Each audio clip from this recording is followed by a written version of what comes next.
बोली शिव गुरु महाराज की, बोली सच्चे दरबार की। और देखियो आए फिर से फटाफट कंपनी में मिथिलांचल शिव गुरु का चर्चा रखल गेलन। जे चर्चा में उपस्थित सबसे पहले साहेब हलिंदर नंद भैया और लीलम दीदी का बजाल गेलन। और जति के गुरु भैया गुरु बहिन छथिन सब ये चर्चा में आयु का शिव गुरु का दया और चर्चा मांग रहल छथिन। और देखियो एकटा गुरु बहिना बड़ा लाचारल छलखिन जे कि शिव गुरु के दरबार में एलखिन। और मधुबही और हमर देवों के देव महादेव इतनी दयालु छथिन और कौन भाव में शिष्या को ऊपर दया केलखिन। ए भजन के मध्य अहाँ सबको सुनाल जाए।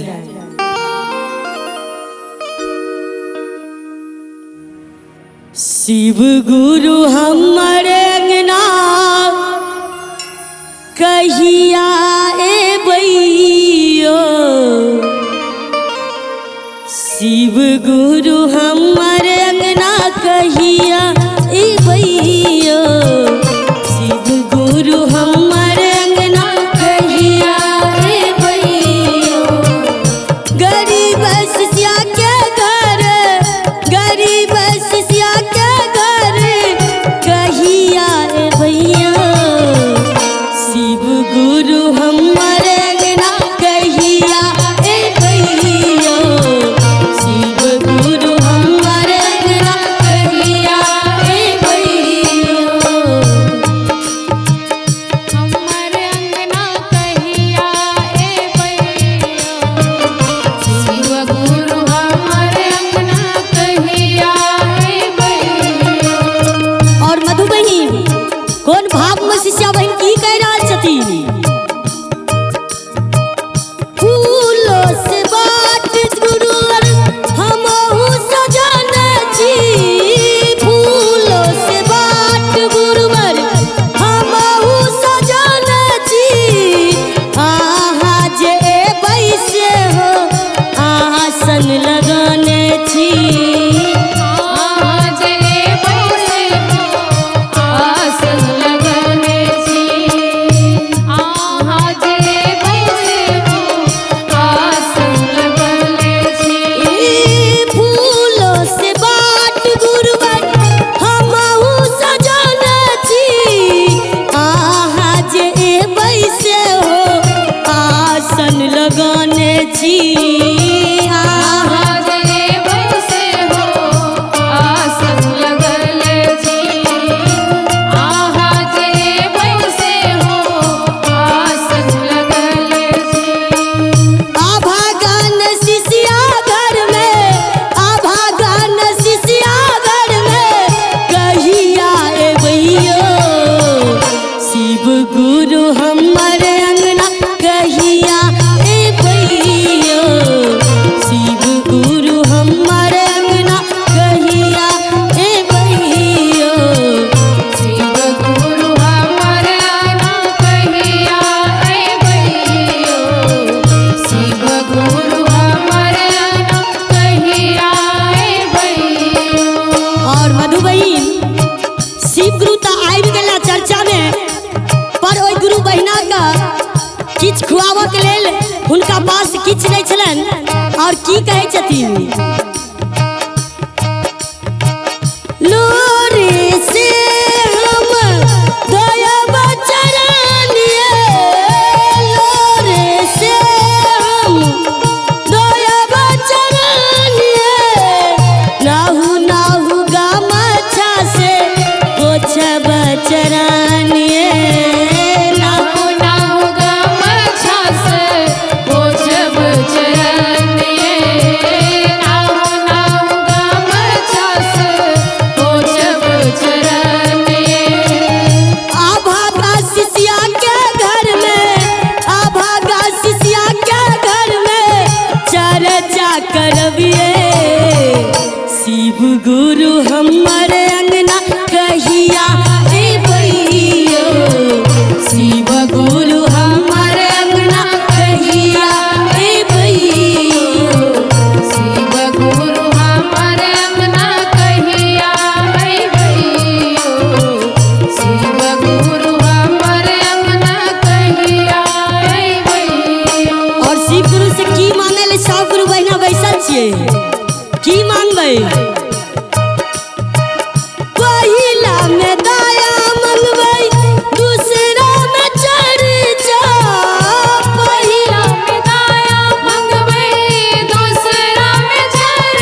प्रेम से कहियो शिव गुरु महाराज की जय कृष्ण दरबार की जय।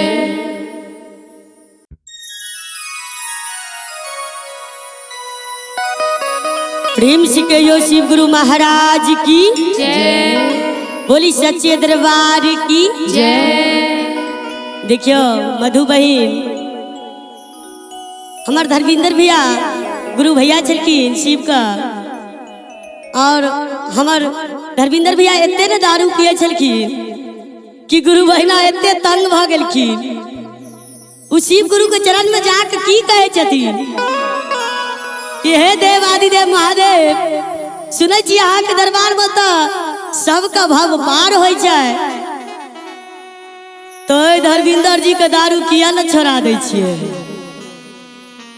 तो गुरु बहिना सब गुरु बहिना देवघर जाइत रहथिन तो गुरु बहिना के मन छला कि की पता ए धर्मेंद्र जी का हमू देवघर भेज देबन तो ई दारू पीना कम कर देता।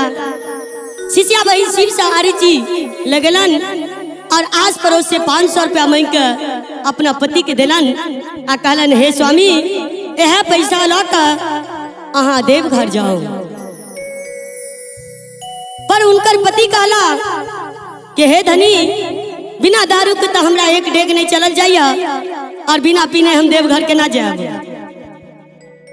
पत्नी उनकर एतिक माने छलकिन कि एक गैलन दारू दो दलकन आ कहलकिन दारू पिए तो अहाँ देवघर पहुँच जाए। आ जब शिव जी के पास गेला तो उ बोतल गंगा जल के फेंक देला और दारू लेके बैठ गेला और दारू पी के वापसी अपना घर चलेला। शिष्या बहिन का चर्चा नहीं केला। तो शिष्या बहिन अपना बाबा के समझाबै छथिन कि हे गुरु अहाँ के तो एतक दया अछि कि पूरा संसार चलाबै छी आ एगो अभागिन शिष्या के किया नहीं सुनै छी। तो उ मिथिला भाषा में कोना के शिव जी का समझा रहल छथिन। यो बाबा हम तो भेजलियै आहू नगरिया जलवा चढ़ावैला। यो बाबा हम तो भेजलियै आहू नगरिया जलवा चढ़ावैला। बाबा हमको भेजलियै आहू नगरिया जलवा चढ़ावैला। यो बाबा हम तो भेजलियै आहू नगरिया जलवा चढ़ावैला। जलवा चढ़ावैला ये गुरुजी जलवा चढ़ावैला। जलवा चढ़ावैला गुरुजी जलवा चढ़ावैला। ए जलवा चढ़ावैला ये गुरुजी जलवा चढ़ावैला। जलवा चढ़ावैला गुरुजी जलवा चढ़ावैला। ये शिव गुरु हम तो भेजलियै आहू नगरिया जलवा चढ़ावैला। शिव गुरु हमको भेजलियै महानगरिया जलवा चढ़ावैला। हमको भेजलियै महानगरिया जलवा चढ़ावैला। और देखियो जलवा तो गुरु भैया नहीं चललखिन और महादेव 2 बोतल दारू लाकर शिष्य को दे लेलखिन। तो शिष्या की कहे छथिन सब दिन आबै एकटा बुढ़वा लेने 2 बोतल दारू। सब दिन आबै एकटा बुढ़वा ला 2 बोतल दारू। पी कर हमारा जगिया महादेव कर हमरो जोगिया महादेव। पी के हमारा बुढ़वा महादेव के हमरो बुढ़वा महादेव। गिरल ये गोर थारी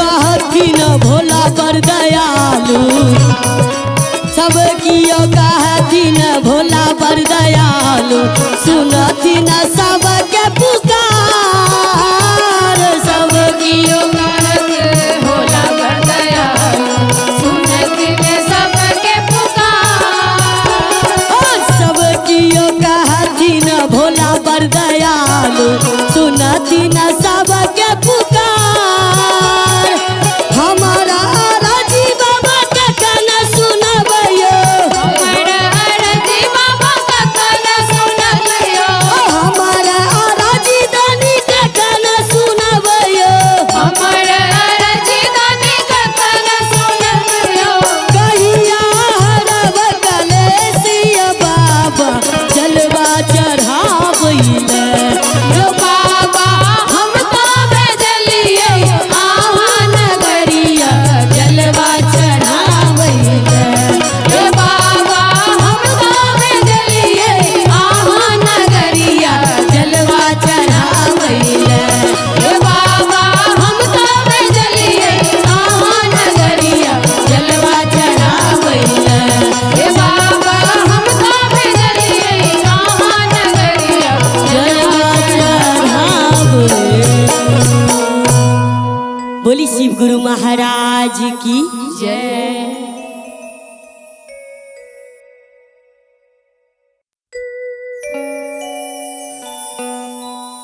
बोली शिव गुरु महाराज की जय कहिए सच्चे दरबार की जय और शिव गुरु के प्यार की जय। और मधु बहन देखियो आज फिर से फटाफट में शिव चर्चा जोरों शोरों से भ रहल छन और सब गुरु बहिना आबि कर शिव गुरु से दया मांगे छियै और कोने भाव में दया मांगे छियै। एक शिष्या बहिन का सबसे पहले दया की मांगे छथिन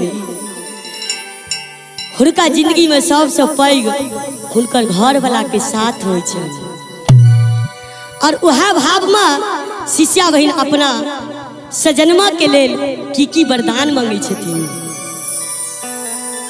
हो हम तो शिव गुरु से के आशीर्वाद मांगे छी हम तो शिव गुरु से के आशीर्वाद मांगे छी शिव गुरु से आशीर्वाद मांगे छी शिव गुरु से आशीर्वाद मांगे छी गुरु से दया मांगे छी गुरु से चर्चा मांगे छी गुरु से दया मांगे छी गुरु से चर्चा मांगे छी गुरु से दया मांगे छी गुरु से चर्चा मांगे छी गुरु से दया मांगे छी गुरु से चर्चा मांगे छी हम तो शिव गुरु से के आशीर्वाद मांगे छी हम तो शिव गुरु से आशीर्वाद मांगे छी हम शिव गुरु से आशीर्वाद मांगे छी। और मधुबई की मांगे छी शिव गुरु से की सब मंगलिए सिंदूर लाल मांगे छी भर भर मांग मांगे छी सिंदूर लाल मांगे छी भर भर मांग मांगे छी हो सिंदूर लाल मांगे छी भर भर मांग मांगे छी सिंदूर लाल मांगे छी भर भर मांग मांगे छी हम तो शिव गुरु से के आशीर्वाद मांगे छी हम तो शिव गुरु से आशीर्वाद मांगे छी हम शिव गुरु से आशीर्वाद मांगे छी। और गुरु बहना की मांगे चाहिए मंगलिए साड़ी लाल मांगे छी चुनर लाल मांगे छी साड़ी लाल मांगे छी चुनर लाल मांगे छी हो साड़ी लाल मांगे छी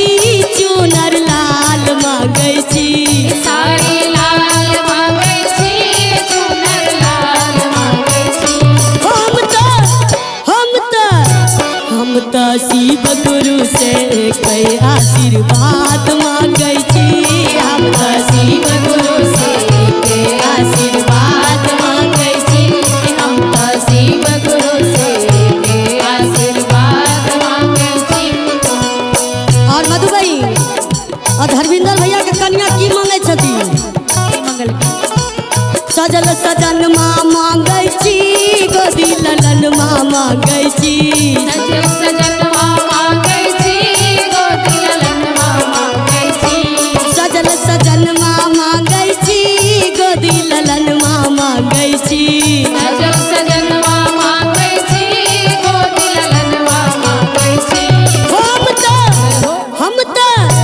हम तो शिव गुरु से कही आशीर्वाद मांगे छी हम तो शिव गुरु से कही आशीर्वाद मांगे छी हम तो शिव गुरु से कही आशीर्वाद मांगे छी हम तो शिव गुरु से कही आशीर्वाद मांगे छी हम तो शिव गुरु से कही आशीर्वाद मांगे छी।